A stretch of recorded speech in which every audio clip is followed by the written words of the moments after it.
वर्धा जिल्ह्यात शेतकऱ्यांना न्याय मिळण्यासाठी नकली व बोगस बियाणे विकणाऱ्या कंपन्यांची चौकशी करून त्यावर फौजदारी गुन्हे दाखल करा।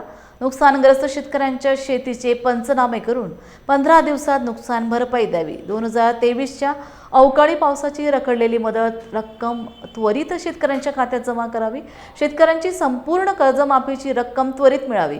प्रत्येक तालुक्यात बियाणे तपासणी केंद्र सुरू करावे। या मागण्यांचे निवेदन निवासी जिल्हाधिकारी यांना देण्यात आले। बहुजन समाज पार्टी जिंदाबाद जिंदाबाद जिंदाबाद। बहुजन समाज पार्टी जिंदाबाद जिंदाबाद जिंदाबाद। शेतकऱ्यांना न्याय मिळालाच पाहिजे, मिळालाच पाहिजे, मिळालाच पाहिजे। शेतकऱ्यांना न्याय मिळालाच पाहिजे, मिळालाच पाहिजे, मिळालाच पाहिजे। बहुजन समाज पार्टी वर्धा जिल्ह्याच्या वतीने जिल्हाध्यक्ष आनंदसिंह भैसारे व सर्व पदाधिकारी, महिला पदाधिकारी यांच्या नेतृत्वात आज या ठिकाणी जिल्हाधिकारी कार्यालयावर मोर्चा काढण्याचं आयोजन असं होतं की आता पावसाळा झाला आणि सर्व शेतकऱ्यांनी आपापलं बियाणं शेतीमध्ये पेरलं, पण शेतीत पेरल्यानंतर ते बियाणं उगवलंच नाही।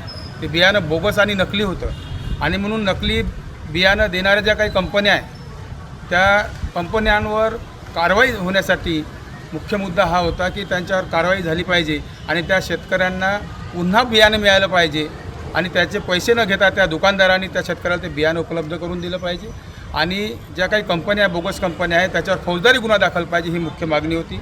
त्याचबरोबर नुकसानग्रस्त काही शेतकरी आहे त्याचे पंचनामे करून 15 दिवसात त्यांना नुकसान भरपाई मिळाली पाहिजे। त्यासोबतच 2023पासून अवकाळी पावसाची जे काही रखडलेली त्यांची मदत आहे, आर्थिक मदत, ती त्वरित शेतकऱ्यांच्या खात्यामध्ये जमा झाली पाहिजे। शेतकऱ्यांची पूर्ण कर्जमाफी झाली पाहिजे अशी बहुजन समाज पार्टीची मागणी होती। मला वाटते कालच्या पेपरला ते वाचलं, परंतु वाचल्यानंतरही 6-6 महिने त्यांच्या खात्यात काही पैसे जमा होत नाही।